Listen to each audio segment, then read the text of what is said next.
All right, so when you're ready to clean up, how do you store your projects? It's just like in this classroom pretty much. You just have to kind of find places for it. So here's what I would suggest. If you have just some parts and pieces, use your clay board. This is a great place to store it. So what I can do is I could lay my, like if I have a slab I haven't used yet or pieces of slab, I could lay it here. Remember, if you're layering slabs, it's a good idea to have some paper between. So see if you can find some old newspaper, nothing too thin and sticky like a magazine, but newspaper. You could try printer paper, see how that works. It might get too wet.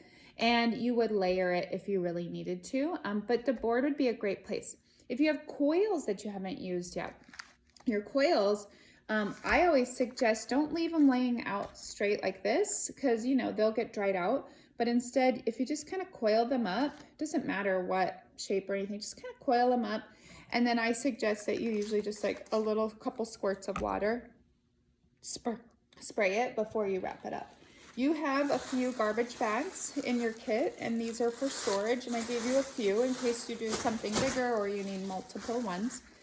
But just like in the classroom, what I would do is I would put these into the garbage bag. Now, these bags are not the ones I thought I ordered, so we'll see how they work. If you find that your clay is drying out between, it might be that these might be semi-porous. I'm not sure. We'll find out. But go ahead and wrap it as airtight as possible. And then this is what you have to find a place to keep at home. So you're gonna have to keep this up and away and out of the way so that no one touches it, damages it, and things like that. So that's part of the challenge of working at home, is finding safe places, not just to work, but to store your stuff.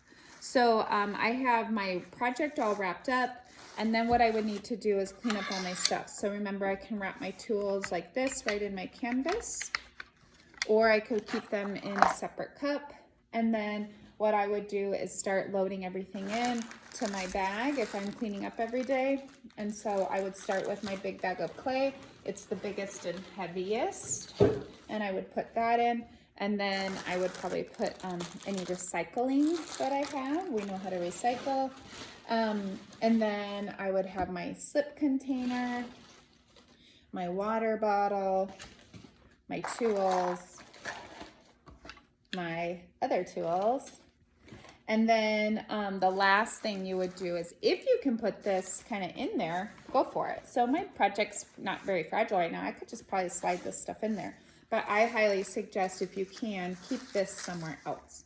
It could go up on top of a shelf in a closet. It could go in a garage, on a workbench, somewhere where it's just not going to get bumped or whatever. Could even be left like in the corner of your room, as long as you don't have a dog that will come and walk in there.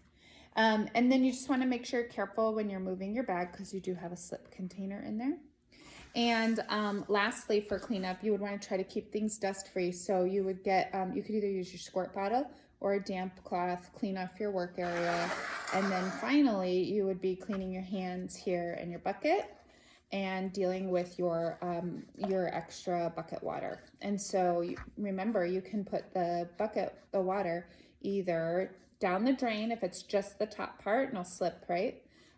Or you can take it outside and dump it, either in some landscaping like rocks or bark, or behind trees and dirt or whatever, it's just dirt. Or you could put it in the curb if you really need to, like kind of in the gutter. And then that should be enough to get you set up for cleaning up and putting your stuff away.